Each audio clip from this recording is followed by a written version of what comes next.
the story behind the spectacular collapse of Dubai's star financier. That's Arif Naqvi, who famously said today's peacock is tomorrow's feather duster.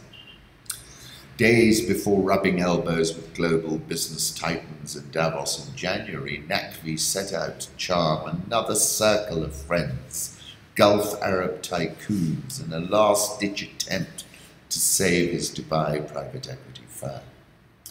Things were already on the cusp of spiraling out of control, dogged by allegations Abraaj had mismanaged investors' money.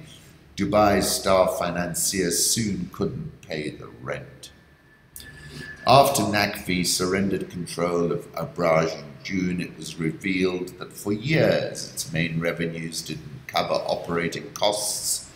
Abraaj borrowed to fill the gaps and now owes creditors over $1 billion.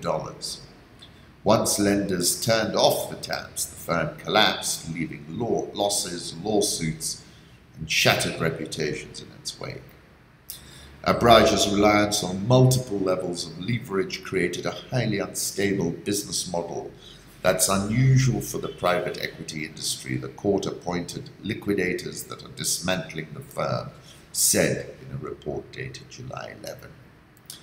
After analyzing the documents they could get their hands on, some went missing. Investigators at PwC said Abraaj's use of loans to cover operating expenses left it sensitive to volatility and potential liquidity crises. They are now selling Abraaj assets to pay creditors and investigating allegations of mismanagement, commingling of funds, and misappropriation of assets.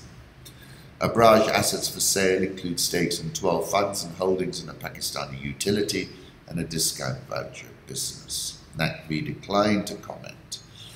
While the firm defended its use of leverage, borrowing was a necessity because most of its clients, especially early on, were family businesses that weren't always timely in making payments, according to an email statement from Abraaj. In hindsight, the pace of growth should have been more measured. The statement said the back office was not keeping pace in terms of sophistication or best practice. Back office operations encompass things like record maintenance, accounting, and regulatory compliance.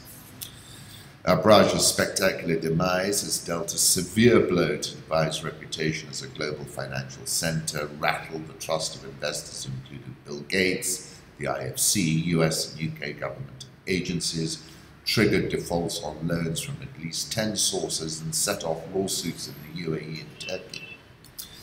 According to PwC, Dubai's private equity firm is defaulting on at least $1.1 billion of debt. Air Arabia separately disclosed a $336 million exposure to Abraaj without specifying details. He was a fixture at the annual World Economic Forum in Davos and crafted Abraaj's image as the face of the Middle East. Private equity, starting with $3 million of capital in 2002, grew by leaps and bounds, at one point managing almost $14 billion of assets. Oversaw funds from 18 offices in EM spanning Latin America, Africa and Asia, a network that several US investors have since tried to buy at fire sale prices. Former employees in Naqvi did everything he could to portray Abraaj as a powerhouse, lavish staff with big salaries and generous budgets for travel, and leased a private corporate jet. Sponsored events like Abraaj Week, an annual business conference. An avid art collector even financed a coveted annual prize that furnished the winner with a $100,000 grant. Firm's foundations were shaky, fees earned from managing investments between 2014 and 2017. At some points, barely covered half of the costs, according to numbers released in the liquidator's report. It is unusual for any PE firm to finance operations with a loan. We could see this as Abraaj applying what they preach to themselves. In contrast, several major PE firms are actually publicly listed and have no leverage, the exact opposite of what they preach.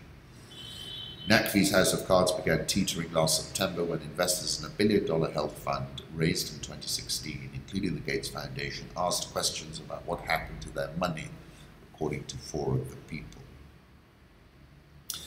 And the cash crunch only got worse. Abraaj had planned to sell a stake in Pakistani utility K Electric to Shanghai Electric in March 2017, which would have raised several $100 million, but the transaction was delayed due to regulatory hurdles. The inner circle began to unravel in the final 2 months of 2017. Listen to this. Waqas Siddiqui, Naqvi's brother-in-law, served as Abraaj's managing partner and head of risk and compliance. He wasn't going to give up. He sat on a panel with Bill Gates, tried to convince numerous members of the Gulf business elite to give Abraaj tens of millions of dollars in short-term loans, 3 people said. A lot of detail about that. Basically, everyone declined to give him any money. He ceded control of the fund management business in February. In May, Abraaj was trying to reassure its creditors they'd be paid. Capitulated not long after that, filing on June 14 for a court-appointed restructuring in the Cayman Islands.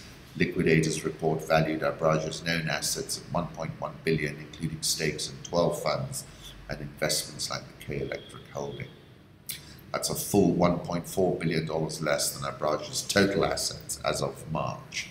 The liquidators suggested that either Abraaj's solvency position had declined markedly or had been overstated.